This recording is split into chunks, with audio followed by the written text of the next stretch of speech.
গত বছর যারা আমার ভিডিও দেখেছো এই গরমকালে তারা নিশ্চয়ই বুঝতে পারছো আমি কোথায় এসেছি। হ্যাঁ, আমরা সপ্তপর্ণীতে বেড়াতে এসেছি। সপ্তপর্ণী হোমস্টে, শান্তিনিকেতন, রতনপল্লী। আমাদের খুব প্রিয় একটা ফুরসত কাটানোর জায়গা, অবসর আর কি। একটু অবসর পেলেই মনে হয় এই দাদা বৌদির বাড়িতে চলে আসি। এটা যত না হোমস্টে, তার চেয়ে অনেক অনেক বেশি আমার দাদা বৌদির বাড়ি। এত ভালো লাগে এখানে থাকতে, বিশেষ করে এই প্রকৃতির মাঝে থাকতে। এই বাড়িটা চারিদিকে ঘিরে আছে সবুজ বনানী, আর এত সুন্দর গাছ কোথায় পাবো। ফুলের গাছ, ফলের গাছ, বিশেষত এই আম গাছটা। গত বছর যে কত আম খেয়েছি আমরা ঝুড়ি ঝুড়ি।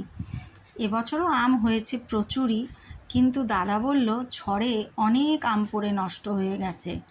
তবুও দাদা সেই সকালবেলায় আম এখানে পড়লে পরেই আমাদের জন্যে বারান্দায় দুখানা চারখানা যা পারত রেখে আসতো, আর আমরাও টুকটুক করে সেই আমগুলো খেতাম। এত মিষ্টি এই আম, কয়েকটা দিন যে কিভাবে এই আম দেখতে দেখতে কেটে গেল আমাদের, সত্যিই ভাবা যায় না। ভীষণ ভালো লাগে এই সময় এই গাছটা দেখতে, একদম ফুলে ফলে বাগানটা ভরে আছে যেন।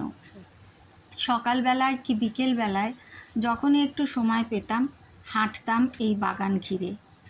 চলো তোমাদের বাগানটা আর একবার এবছরের মতো দেখাই। বাগানের মধ্যে একটা ছোট্ট দোলনার ব্যবস্থা আছে, দুজন পরপর বসতে পারে।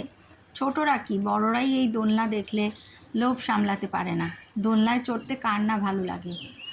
আর এই সবুজ গালিচা বিছানো এক টুকরো দাদার বাগান, সেই বাগানে কতই না কিছু হয়েছে। হয়েছে পুঁই শাক, কলমি শাক আর লাউ শাক। আমরা যখন এখানে ছিলাম এবং যখন বাড়ি ফিরছি, মনে হলো যেন বাপের বাড়ি থেকে বাড়ি ফিরছি। বৌদিকে সে কথা বলেও আসলাম। মানে দাদা বৌদি দুজনেই এত এত জিনিস ভরে ভরে দিয়েছে আমাদের ব্যাগে।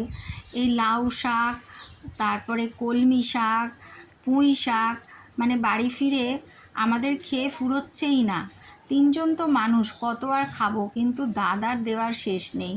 তার সাথে আখ, লেবু, আম তো আছেই।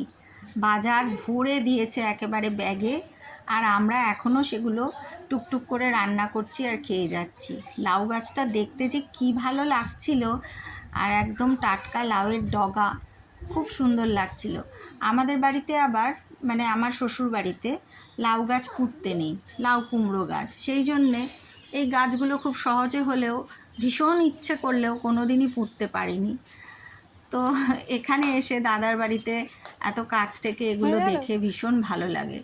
কত রকম যে রঙ্গন হয়েছে, আর এই রঙ্গনের রঙটা টকটক করছে লাল। রানী দিদির কাজ হয়ে গেল। রানী দিদি এবার বাড়ি যাবে। সঙ্গে এসছিল রানী দিদির ছোট্ট নাতনি হিয়া, তাকে আবার বিস্কুট, চানাচুর এইসব উপহার দিল। খুব ভালো লাগে ওদের। মানে এই বাড়িটায় আসলে মনে হয় আমাদের সেই পুরনো বাড়িতেই ফিরে এসেছি। আসলে অনেক কিছু, অনেক দিনের স্মৃতি এই বাড়িতে আমাদের। যখনই শান্তিনিকেতন এসেছি লাস্ট কয়েক বছর, সব সময়ই এই বাড়িতেই উঠেছি। এরকম হোমলি ফিলিংস, সেটা সপ্তপর্ণীতে না আসলে মানে বোঝাই যেত না। ভীষণ ভালো আমরা এখানে থাকি নিশ্চিন্তে, নিরাপদে, আর খুব ভালো এনজয় করি এই বাগানটা। তোমাদেরও ইচ্ছে করে দেখাতে। এটা গোলাপি রঙ্গন। এত গাছের নামও জানি না, কিন্তু ফুলগুলো এত সুন্দর। সব ফুল ইচ্ছে হয় তোমাদের জন্য তুলে তুলে একটু দেখাই। তাই আজকেও এবার এখানে থেকে চলে আসার আগে মনে হলো একটু ক্যামেরা করে রাখি দাদার বাগানটা। আর দাদার বাগানটার মজা হচ্ছে এক একটা সিজনে এক এক রকম। এটা জারবেরা, এত সুন্দর রঙটা। আর বেলফুলগুলো, সেই আমার উঠোনের বেলফুলের কথা মনে পড়ে যায়। কি সুন্দর লাগে যে এই বেলফুলগুলো দেখতে গরমকালে। গরমকাল মানেই তো সাদা ফুলের মেলা, আর তার মধ্যে সুগন্ধ। সাদা ফুল মানেই সুগন্ধ। ভীষণ ভালো লাগছিল দেখতে বেলফুলগুলো। আমার বাড়িতে এই সময় গন্ধরাজও ফুটতো, খুব সুন্দর গন্ধরাজ ফুটতো। যাদের বাড়ি গন্ধরাজ আছে তারা জানে এই সময় গন্ধরাজের গন্ধটা কী যে ভালো লাগে। আর রঙ্গনের তো কথাই হবে না। এই গাছগুলোও খুব সুন্দর, গাঢ় সবুজের মাঝে এরকম হালকা সবুজ, কি সুন্দর একটা সামঞ্জস্য তৈরি করেছে প্রকৃতির মাঝে। আর পাম গাছটা দীর্ঘ থেকে দীর্ঘতর হয়ে যাচ্ছে। বাইরে বোধহয় সেদিন একটু মেঘলা মেঘলা ছিল। ওই দূরে অমলতাসের একটা গাছ, কী যে ভালো লাগছে দেখতে গাছটা। আমি একটু জুম করে তোমাদের দেখাই, দাঁড়াও।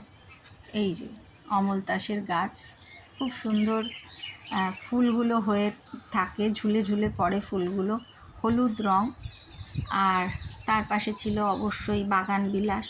এখানে একটা খেজুর গাছ আছে, এখানে একটা কুল গাছ আছে।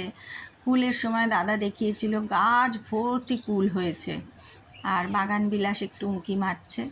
রানী দিদিদের কাজ শেষ, ওরা চলে যাচ্ছে দূর থেকে আরও দূরে ওদের বাড়িতে ফেরার পালা। সন্ধে হয়ে আসছে, সন্ধে হলো, সূর্য নামে পাটে। আমাদেরও এবার বিদায় নেওয়ার পালা। এই বাড়িটা স্মৃতি হয়ে থেকে যাবে। আবার অপেক্ষায়, আবার কবে আসবো। সবাই ভালো থেকো, সঙ্গে থেকো। টাটা।